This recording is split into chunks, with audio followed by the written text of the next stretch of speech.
آپ گوبھی کے ساتھ میتھی ڈال کے پکائیں کبھی تو بہت ہی مزہ بھی دے گی اور بہت اچھا کمبینیشن بھی ہے، اور گوبھی کی جتنی بادیت ہے وہ ساری میتھی کے ذریعے ختم ہو جائے گی.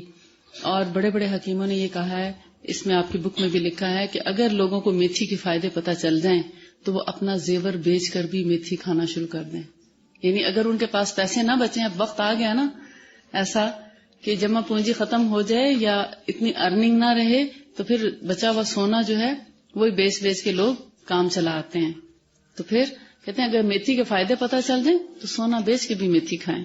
میتھی اتنی فائدے والی چیز ہے، اس کا کہوا، اس کا سالن، اس کا چاول کے ساتھ میتھی کا بہت اچھا کمبینیشن ہے. ہر بادی چیز کے ساتھ جہاں آپ کو لگے کہ یہ بادی چیز ہے اس میں میتھی ڈال دیں.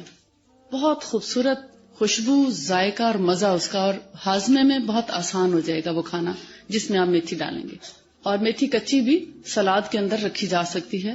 جیسے آپ چائے کی پتی یا سبز چائے کا کہوا بناتے ہیں تو اسی طرح ایک کپ میں ایک ڈنڈی اس تازی میتھی کی ڈال کے کہوا بنائیں تو بہت مزے کا کہوا بنے گا. اور اگر آپ کو کسی چیز کے ساتھ بادی فیل ہونا شروع ہو گیا ہے، گیسٹرک پرابلم ہو گیا، تو اسی میتھی کا کہوا آپ پیئیں، فوراً بادی ختم ہو جاتی ہے.